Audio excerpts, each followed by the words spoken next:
Oi, Budge! In this episode of Budge, How to Fudge Being Human, we talk to Olympic gold medalist and captain of her country, Hockey-roo Nikki Hudson. Nikki talks us through the highs and lows of achieving the greatest prize in sport and the impact it can have on your life.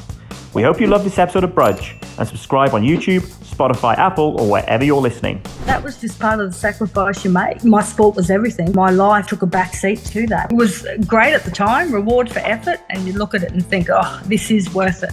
And then it's on to the next thing. We're starting to sort of get to the point where we recognise we probably won't win Olympic gold. Synchronised swimming's out. They're bringing apparently breakdancing into the Brisbane Olympics, so watch this. What about moustache growing, hey? Let's start lobbying now. And what you've said up there is something absolutely fascinating. The game and succeeding in it was everything. Now, fast forward a few years from then and you retire from the game. How do you fill that void and that vacuum of something that's absolutely dominated your life, probably since you were a kid in the backyard? Thanks, Nikki, for joining us on the podcast. We really appreciate you being here. Where are you tonight? Hi, guys. It's great to be chatting with you. Well, I am out in regional Queensland, actually out on a cattle farm past Tara. So, yeah, I've been out working with some cattle today, doing a bit of mustering, and now I'm all scrubbed up, I think, and chatting with you two in the studio there. Oh, fabulous. We are, of course, on the Gold Coast as always. Dad is up from Sydney. Tara, so that you've been a Gold Coaster too for a while, haven't you? So what are you doing out of Tara? Yeah, no, I have. I moved out here recently, probably about 3 or 4 months ago. My partner has a nice big cattle farm out here, so I've moved out to live with him and taken up a role as assistant farmhand to him as me being my boss. And yeah, I really love it. Yeah, we're on about 5,000 acres and beautiful. We've got Black Angus, and I just love outdoors life. Leaving the Gold Coast to come here where it's just us and the cattle and nature is such a change, but one that I'm really happy with. They left the real life of the Gold Coast where nothing is fake and everything is real. I still sometimes wear my Gold Coast clothes around, and he sort of looks at me with a grin like, yeah, that's not real farm life, but anyway. So, again, thanks for joining us. As you know, Budge, How to Fudge Being Human, we talk about sort of human behaviour and what makes us human through behavioural science. And we love your story, you know, and you've had this amazing career in hockey. And I want to maybe just start off with, if you wouldn't mind just talking through, you know, how you got into hockey in the first place, and we'll maybe talk some of those career highlights, because you're most famous, of course, for the Sydney Olympics and the World Cup and all, and you know, 300 caps, your OAM. But I guess there's a story before all that as to how you actually got into hockey in the first place.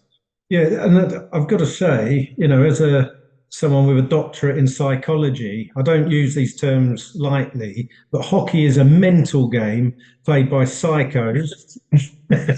From in my experience, my school, I went to an all-boys school. We were only allowed 2 sports we could play. We weren't allowed to play soccer because that was not called, that's football. Yeah, the football, association football. We had to play football, which was rugby union football, or hockey. And my hockey teacher played at a pretty high level, I think, for Scotland, but he was missing 2 fingers. And when we asked how he lost the 2 fingers, he said, well, one was at a bully off, and the other was just during the game. He got his finger smashed. And it didn't help that where they'd amputated it, it looked like a butthole. So we were all very frightened of this bloke. And it put me off of hockey, so I played the gentler sport of rugby instead. Sounds good. If your hand looked like a butthole, yeah, that would have to put me off as well, I think. But hockey is a brave game, isn't it? And it's funny because I used to describe it as being chicks with sticks wearing lycra. Doesn't get any better than that, does it? Scary or not. But it's a great game, and I've heard some horror stories. Usually people say, oh, I played this one time back in school, and I'm already cringing thinking about what they're going to tell me. Either had teeth knocked out or hit in the face or hit in the shins. So, yeah, I actually started because mum and dad played. It was a family sport, and they both played sort of all through their young adult years. And then, of course, 5 of us kids. I was the second eldest. Had an older brother and 2 younger brothers and a younger sister. And our backyard was the ultimate after-school hockey challenge. Like, we had 2 old trampolines, one at each end, with chicken wire fencing around each one, and it was basically on for young and old. And you didn't leave to go out for dinner until you'd either I think given someone a good bashing or you'd won. So we used to do it every day, and all of us play hockey. And actually my older brother, younger sister and younger brother still play. So I'm the old retiree now. So you raised around hockey then. It's very much part of your life, your family's life. How did you become part of the Australian squad and end up playing such a high level? What's the pathway to that? Yeah, it's funny because I do believe, now I reflect back a lot on my career in sport. I think you've either got that drive in you at a young age to want to be the best. You've got to have it. If you don't, it's a very hard thing for parents to install or coaches to install in you. You've got to have that passion in you. And I had it as a kid. I was competitive at all sports. School, I just went to for the social aspect. And to play sport, but with sport, like I was actually decided between hockey or soccer, football. I was really good at both, and yeah, for the last couple of years I've gone back and played a bit of soccer, and I've just loved it. But yeah, I chose hockey in the end because I was better at that. But I just had a love of all sports, and hockey was great because you could go to an Olympic Games or a Commonwealth Games and play for your country. So to me, that was the ultimate in a sporting event or a sporting code to take on. Well, I was going to say, I find it interesting when you talk to a lot of sports people that have been the best or done really well in their sport. They never say, "Oh, I wanted to be one of the best." It's always the best. And it's an interesting, slight psychological tweak, but that sense of drive and passion that you described, that sense of purpose as well, and beating your brother and sister. Yeah, and I totally agree with what you just said. You like for me, it wasn't just about representing Queensland first and then Australia. It was always, once that was achieved, it was always the next thing. So representing my country was never enough. Some people, if they get picked for an Olympics or Com Games, it's like, okay, well, I can now add that to my resume of what I've done. But to me, it was always, if you've picked, you have to now go and win and play the best you can. So yeah, I was always never satisfied with what I'd achieved. I felt I could always do more. So, and even having retired, I still felt there was a hell of a lot more I could have achieved, and I didn't. But it's, I guess, sort of left them a couple of Commonwealth golds as well, didn't you? Yeah. Well, 1 Olympic gold and 2 Commonwealth golds. So, and I assume you're still talking about hockey when you say, I always can go one better, never satisfied. Were you talking about hockey or your new partner out in Tara? Oh, look, it's taken me 47 years to find the ultimate man, and he is that, let me tell you. Farmer found a wife. Brilliant. Oh, brilliant. So, Nikki, can you talk us through, I mean, the pinnacle, you wanted to be the best, right? And you made it. You did the one thing that every athlete wants to do, which was win gold in the Olympics. Not only did you win gold in the Olympics, you won it at home. So the coverage was huge. You were famous across Australia and the world, and you of course OAM as well. What do you remember about that day that you won Olympic gold, and how did it feel? Great question, and you do get asked it a lot, and there's parts of it that are almost sometimes missing, but I every now and then they'll flash back, and probably it's strange. The funniest part of it I remember was Johnny Howard, our Prime Minister, who I'm a big fan of, being up in the crowd with John Williamson. and Johnny's waving. This is Johnny Howard's waving a big blow up kangaroo and singing along to Waltzing Matilda after we won. And I just thought, that's so Australian, isn't it? You know, and it was a major point I remember. But of course, just we get asked going into the game, being defending Olympic champions, the pressure's on. You know, how do you deal with that? And to me, it's all about your preparation and the fact that we were trained by Rick for 6 years leading into it that was what we had to do. We had to win the Olympic gold medal in Sydney. So that was what our entire focus for all that time was on. So there was no ifs or buts. Can we, do we think we can? Is it possible? It was just, we will win that Olympic gold. So when you go out there on match day, gold medal match, it's just simply finishing the job that you started. So wow. I was going to say, how unlikely was that? Because it's massive in India. I think it's massive now in Germany. And Australia at the time was probably only about 18 million people or 20 million people.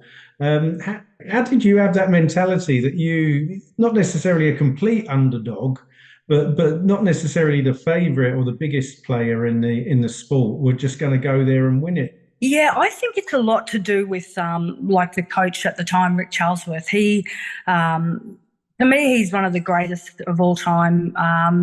Of any coach, I think, in all sports. He's tried his hand at a few different AFL cricket. He's gone to the men's team, the women's team, and he just was one of those coaches that I class as just they could coach any sport and bring the best out of their athletes. He picked athletes. He didn't pick hockey players. He picked athletes that played hockey that already had that athleticism, and he taught them how to be better hockey players. So we trained hard together. There was a squad of 24 that he had to narrow down to 16, and you could literally have picked any of those 24 in that 16 and they would have won the gold medal. So he was a hard taskmaster, and, some of the things that he did, you wonder sometimes about at times how soft sport and athletes can be at different times, whether people would have coped with it. But he was amazing. We were competitive, and he had a great bunch of girls, and we all did the work. So we knew that we were capable of winning and had the belief that we could, and just had to go out and do what we'd trained for, and that was play hockey and win. Well, I was going to say, though, it would have been a group of ladies that had just worked so hard, probably had a similar focus to you, probably big personalities and drive. So how do you become captain amongst a group of 16 captains, probably? And how do you manage that? Well, funnily enough, Rick was the one who, when he came on board, he scrapped the one captain and one vice captain because he felt captaincy was like a shared leadership. So he felt that if he had a group of co-captains, then there was one for each kind of thing. And I mean, I asked him the same thing. I started out as one of his vice captains, and there was, I think, a total of 6 captains and vice captains. And when he announced my name, I sort of laughed. I thought, you're kidding me, right? Like I'm the late for meetings, I never bring a pen, like I'm naughty, break every rule. And I'm thinking, and he wants me to be a leader. And I actually said to him, I don't get it. What is it that you see in me? And he said, well, I have like the Rochelle Hawkes, who is the general on the field, and she's tough and she's hard. And then I have Jenny Morris at the back, who controls play, and then other people like that. And he said, but with you, the rapport you have in bringing the team up and making people feel good, the way you interact with fans and sponsors, that's something that some others don't have, and that's unique. And I need that mix amongst our leadership group. So that was how I got my start, and I didn't have to change too much. I'd occasionally remember a pen for a meeting and be on time. But yeah, that was, I guess, what I brought to the group, and then progressed up to being co-captain. And I never changed my leadership style. I kept it as it was. And I guess it worked. So, yeah, a bit different and unorthodox, but it really made sense. And I think he started a bit of a trend with that. Yeah. We're starting to sort of get to the point where we recognise we probably won't win Olympic gold. I think one of us has recognised that. and certainly synchronized swimming's out, and although Heavy. they're bringing apparently breakdancing into the Brisbane Olympics. So Watch this. but we What about moustache growing? Hey, let's start lobbying now. Yeah, we lose that. I'd lose that to the women. So what's Sounds it like feel you two like? have a lot of fun doing this podcast. Oh, Great to see. yeah. What's it feel like, Nikki?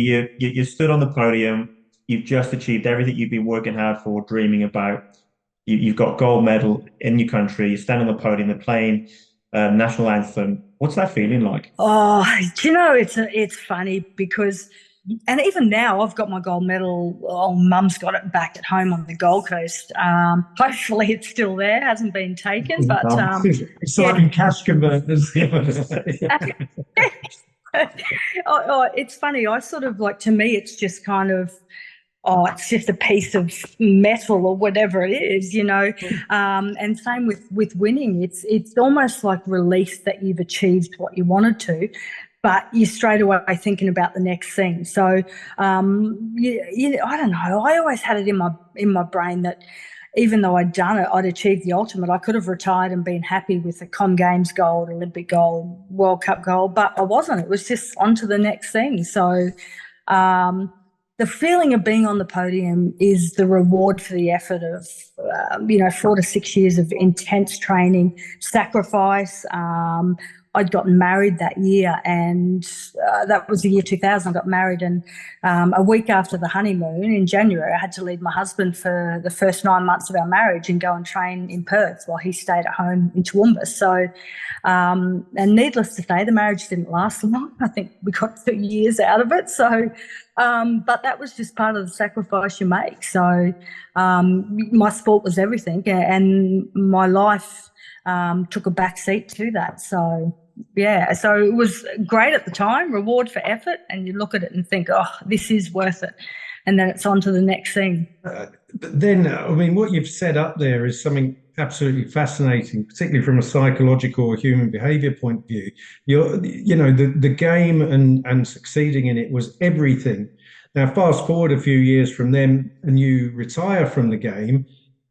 How do you fill that void and that vacuum of something that's absolutely dominated your life, probably since you were a kid in the backyard? Yeah, that's a great question, and something that I retired 2009. I was 32 at the time, just finished Beijing Olympics, and unfortunately I'd had a knee reconstruction a couple of years prior to that, and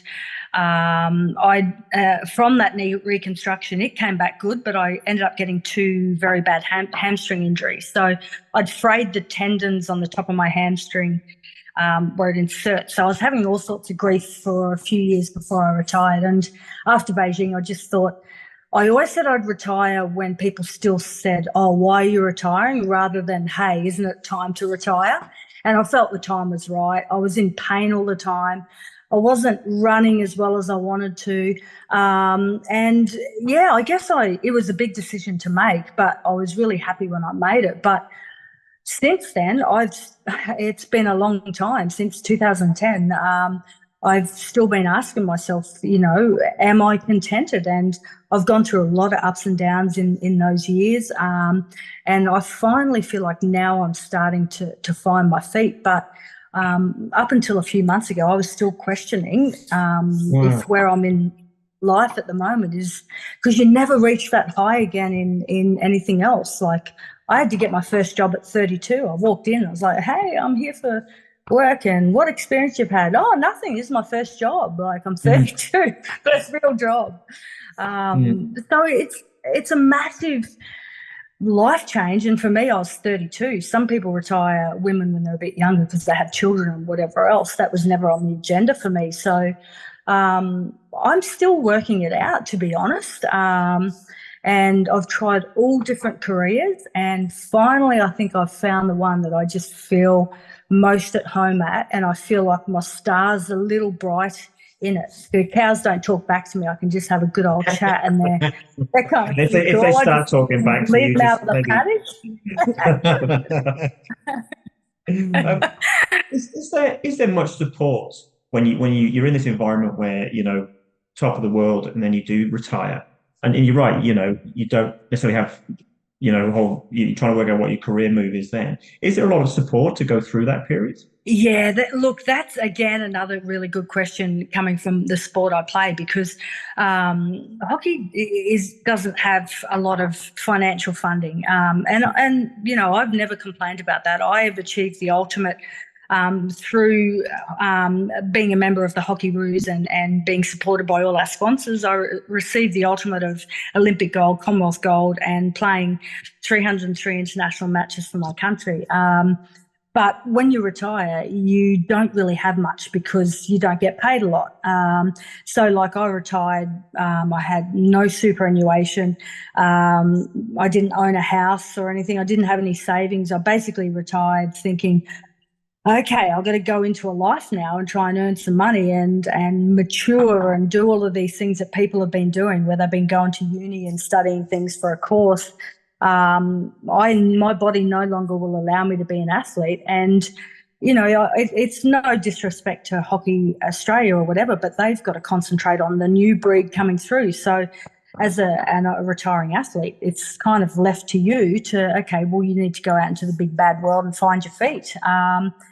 And I guess I lived a bit of a dream lifestyle with the team, in the fact that I had sponsors and I went to a lot of events and did all of that stuff. So suddenly it's all taken from you, and I almost became a bit developed a bit of anxiety around being back at hockey. Like for the last 8 years, I've gone back to hockey on and off doing a little bit of coaching, but I developed real bad anxiety for them. And I'd turn up and I'd have a hat on. I didn't want to talk about it. I'd stay on the other side of the field. And yeah, I've had some really big ups and downs in the last few years since retiring, because I just can't find that high I had playing with the team. It's funny you say that, or it's not funny, it's inappropriate, but there's been a meta-analysis out of Amsterdam that found that looks at sports people retiring, and it found that 34% of retirees suffered from anxiety and depression issues, and 19% from alcohol misuse. Okay. Now, if you look at the global sort of average alcohol misuse in the population is about 1.4%. So you're talking, a significant, like over 1,000% higher. From 1.4, to up to 19%. So it's remarkable, and it's common and it's prevalent because it's so all dominating. That sense of purpose in your life and that driver. You take that away, and mental health issues, anxiety, stress, and depression, and trying to cope with it somehow. Probably through alcohol, is really common, and there's not a huge amount of support. It's getting better. There's not a massive amount of support for sports people experiencing that. Yeah, I'm really glad you brought that up, because that's been a big thing with since my retirement. And it's funny, I felt I was invincible when I was an athlete. Like I could go onto a field and have no nerves, mental strength and all of that. And I thought I'd be like that in retirement, but after retiring, I just suddenly thought, gosh, am I going to be good at anything else? I tried to do different jobs, like, hospitality, managing corporate hospitality, then, things like real estate. And I wasn't as good at those as I was at my sport. And I started to get really down on myself. And I couldn't reach those highs. And I actually, did take that on board with the alcohol, and I started to, I guess, as an athlete, you don't drink much because you're training all the time, and I found myself suddenly coming home every day and having a drink after work, and it started to lead me down a path where I was getting a lot of more anxiety and a lot more depression, and it was becoming a problem, and it's something that over the last few years I've really struggled with and had to address to the best I could. And I thought I'd be able to do it myself. I thought, I've handled things like in the past that I've won a gold medal, for God's sake. Surely I can, just stop having a drink and get my mental health back on track. And I couldn't beat it. I couldn't do it by myself. And I've been lucky that I've had wonderful family who've supported me over the last few years to get the help I needed. And I also was brave enough to put my hand up and say, hey, I have got a problem here. And a lot of athletes think it's weak to do that. And I've never really gone and broadcast it. But, yeah, I went and got some help, spent some time in a rehabilitation clinic, and started seeing a psychiatrist who was recommended by the Australian Institute of Sport. And I'm still seeing him, and it's been really tough, and I've had some real low times, but I've had wonderful, as I said, family, and my partner now, Mel, he's just absolutely tremendous and supportive, and I'm finally getting on top of it. But it's taken me a long while, and I didn't realise how much of a rut I was in. So now when I see or read about the mental health with athletes, I really understand it, and I have a lot of empathy for it. And it's not an easy thing to put your hand up and admit that you've got it. And I think real kudos to those that do. So, if I can help someone in some small way by sharing my story, then I would definitely do that. Yeah.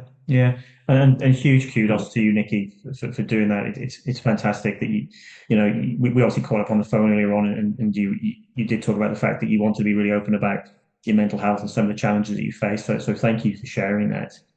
I guess the question then is there's so many right now. There's an Australian hockey squad, there always is, and in very other similar sports. What advice would you give those players sort of coming to that period in their life, where they've had successful careers and not funded in the way that soccer is, or those sort of sports that are now looking to step back? What sort of advice would you give to them about that transition period? Yeah, it's funny because I wish I'd listened to a lot of advice people gave me, but again, I just thought I was invincible. You just think, oh gosh, I've done this well in my sport. Surely I'll find a job where I'll be exactly the same and achieving all these highs, and I'll feel the same. But you're not recreating that same amount of dopamine. You reach the highest peaks at a young age, and suddenly it's. I know Steph Rice was talking about it in an interview she did the other day, and I found it really interesting. She said at the age of 25, she reached the highest pinnacle she'll probably ever get in her life, and suddenly, well, where do you go from there? Like you kind of start aging and you move on, and do you ever feel that good again? And I guess my advice would just be that there is life after sport, but I think you've got to create the life that you want to live. And I kind of just settled for thinking I'll just try all these different things, and some of them probably brought me really down in the dumps because they weren't things I probably should have done. I went and did some like real estate where I was property managing, and I went from being liked by crowds of people to suddenly all these people are ringing me, complaining about everything, and they don't like you. I'm thinking, but people used to like me, you don't like me, and I really struggled with that. So I think just to be able to start creating a life for yourself before you retire, because an injury can cause early retirement, anything like that. And, just keep doing the things you enjoy. I tried to do things that I thought, okay, well, maybe I want to be away from hockey and I don't want to do this and don't want to do that. And now I'm at my best I've been since I retired, and that's because I'm with somebody that is just an amazing supportive partner. He loves sport too, and I thought being with people that didn't like sport might be good. I'm working on a farm where I'm outdoors. I'm my own boss as well. Sometimes, and just being in nature, physical labour, all of that, like mustering cattle on motorbikes. I think I'm just doing things that as a kid I loved doing, and being outdoors all the time. And I think just start creating that life you want, but don't complicate it too much, and don't be afraid to ask for support. Stay involved in some kind of support network when you do retire. I tried to shut it all off thinking I can manage by myself. So I'm now learning to reach out is really the right thing to do. And if someone offers help, take it on board. Yeah. That's Yeah. brilliant. One of the podcasts we just recorded was about resilience, and of the 7 pillars of resilience, one of them's reaching out, using your exact phrase. And it's usually takes somebody that's had to rebuild mental toughness or already has high levels of it that can reach out, and it sometimes those that need it the most don't. But there was this Irish world champion rower who set up a not-for-profit called Crossing the Line. I think his name's pronounced Droid Towie. And he said he had two key things to say. And one of them was exactly what you said as well, is your life is planned for you so much as a high level athlete, that people often forget to do that after they're an athlete, plan and work out exactly what they're going to do sort of going forward. But it's like being a school kid. It's hard enough, and it's one of the two most stressful periods of your life when you're leaving school and you don't know what you're going to do with the rest of your life. You're under pressure, but you've got a lot of support and advice then from your school or apprenticeship advisors or your parents or your peers and family. But you don't really have that when you're retiring at 32 to start your life as a working person. So it's that planning and that support that you need to sort of do for yourself or with others. Reach out and get the help. And he described it, this Geroid Towie, as he said, just think about post elite sports personship. He said as like a bungee jump, in that you're going to stretch to the extreme and then you'll come back up and you'll have these extremes of feeling high again and then feeling really low, and then it will just settle. But expect those extremes because they're going to happen, and if you expect them, then you're ready for them a lot better, and then you're better, and you realize, okay, it's going to settle somewhere in the middle here, so I shouldn't expect the extreme of what I've experienced before. And I think it's quite a good metaphor, really, for being able to handle it. It's almost like something called stress inoculation therapy. There we go. I love the analogy of the bungee and the great thing is, Paul and I are yet to peak. So we haven't had the come down yet, and we probably never will.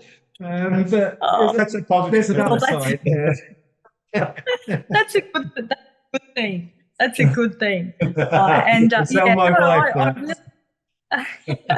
I really agree with that because I thought I had it all in control, and again, you summed it up and hit the nail on the head. Being you're controlled for your whole life. I just turn up with my shoes on, my shin guards, my stick. Okay, here I am, ready to go, and then somebody else is telling me what I've got to do. Suddenly, I'm out there at 32.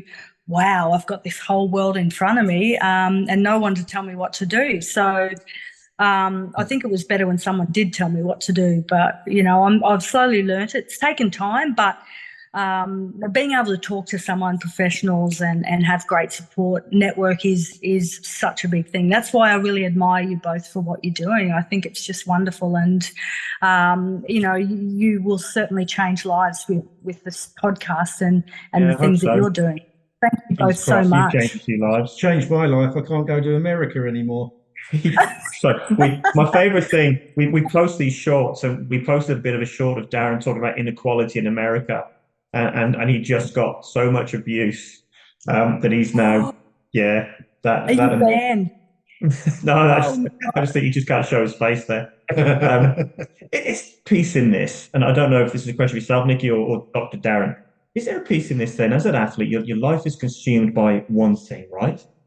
That you need to have effectively other things around you throughout that which I guess is really hard, Nikki, right? But have other things that continue post stepping away from the sport. I mean, it's a good question, but so I'll let Nikki answer with much more weight than I can. Yeah. But it's something I've been toying with and trying to grapple with, because you need that and that continuity and other interests. But then again, to be an elite sports person, you need absolute focus. So do you dilute that so that your mental health is better later on? Do you risk diluting it by having other interests and putting things into perspective back then? It's only going to last another couple of years. You've got to think about it.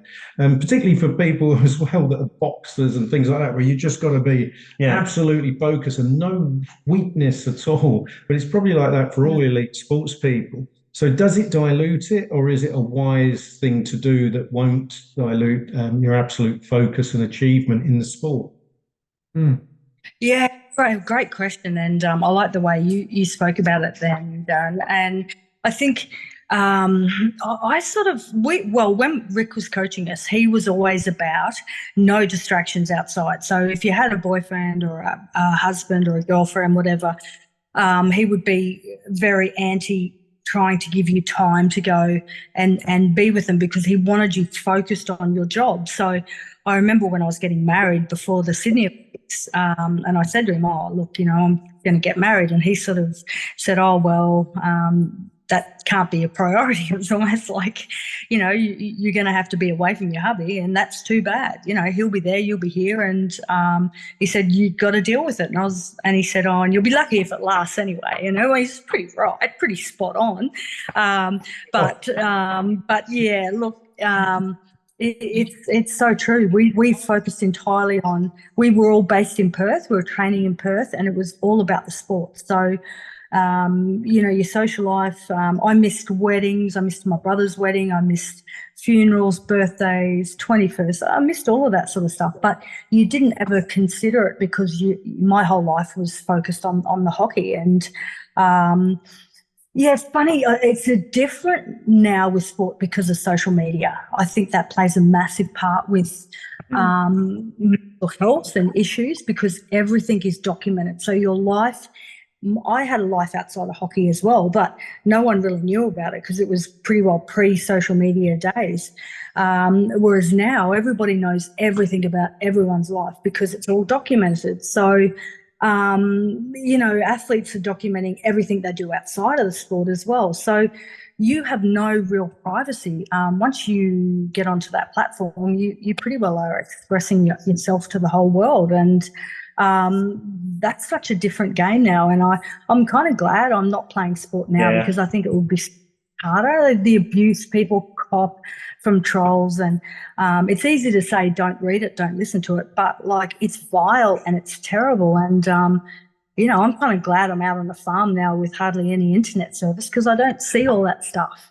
The news, even watching sport, I'm watching sport for the athleticism and for how good they are at their game. I'm not watching for them protesting or taking a stand for something. I couldn't care less what their beliefs are.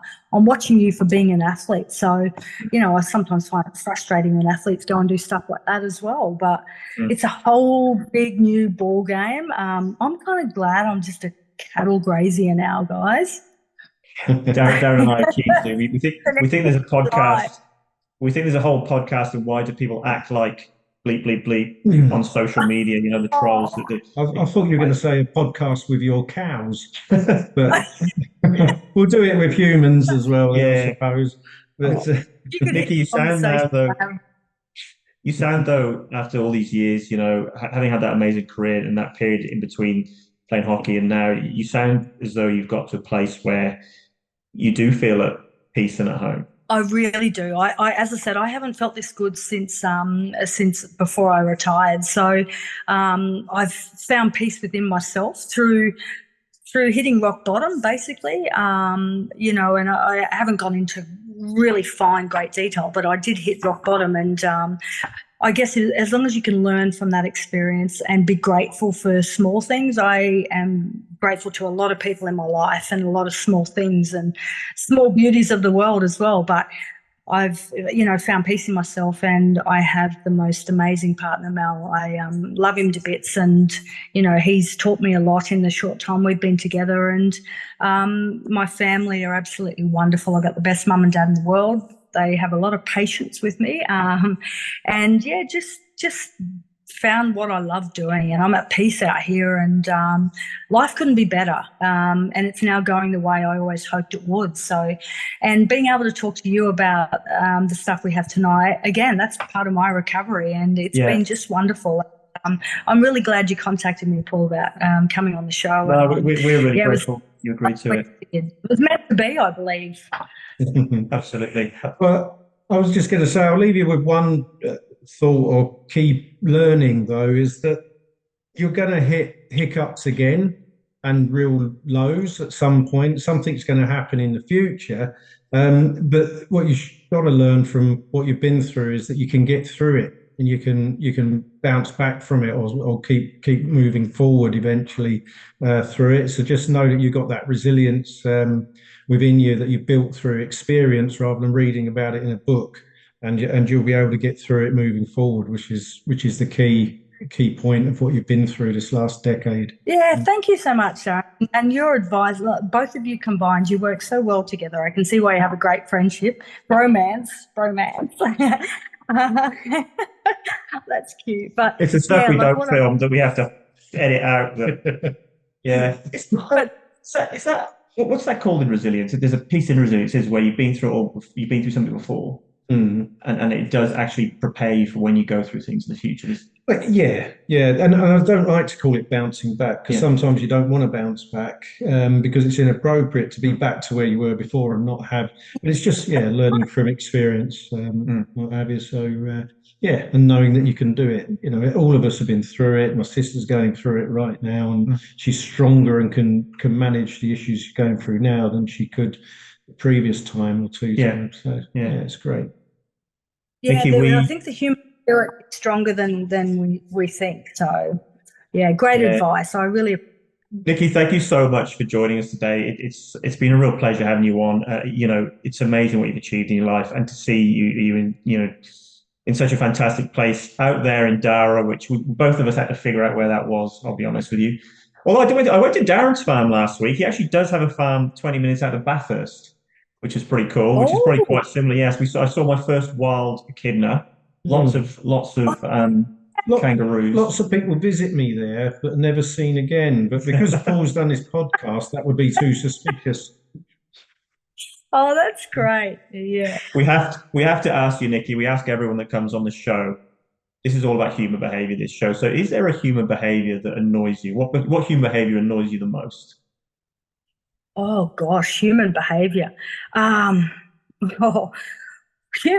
guess that's I'll answer probably in a funny way because that's my sense of humor. But like if you ask what annoys you most, like if I'm out and about, like the other day I was in an ice cream shop, there waiting in line, and it's the hottest day, and there's a big line of people, and the person in front of me wanted to taste test every goddamn of ice cream. And I would have thought that the human rule for doing that is maybe you get 2 or 3 one and or then two. you move on. Yeah. I'll go from this one, that one, and I'm starting to huff and puff behind. And then I was like, get that one. So hot. Let's get ice cream. Vanilla. I'm like, what the hell? All of that.